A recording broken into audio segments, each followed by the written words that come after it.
Okay, so today we're going to talk about the legislative process of American Congress. I'm going to go over the basics first, and then we'll talk about the special rule of reconciliation, just so everybody will understand what that is. So basically, in the beginning, a congressman writes a bill.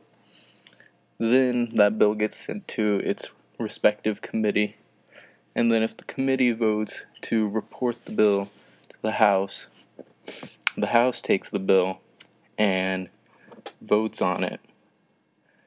And when that bill passes, it goes to the Senate for amendments, debate, and the Senate has a ton of special rules, and that gets really messy in there.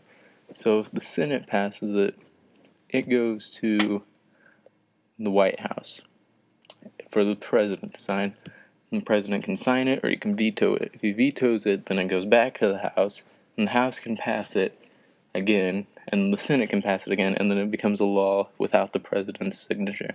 That rarely happens. But if the Senate amends the bill at any time, whenever after the House passes it, then it has to return to the House, because the House and the Senate have to pass the exact same bill. So, in order to avoid having to pass this bill over and over again, the Congress has a lot of special rules, like the self-executing rule, the reconciliation rule, and the combining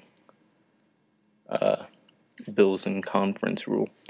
Reconciliation is when the Senate passes a bill, and instead of the House wanting to pass just the Senate bill, they will pass the Senate bill with budgetary reconciliation, where they pass a separate bill that has amendments applying to budgets and money. And then they send that bill back to the Senate.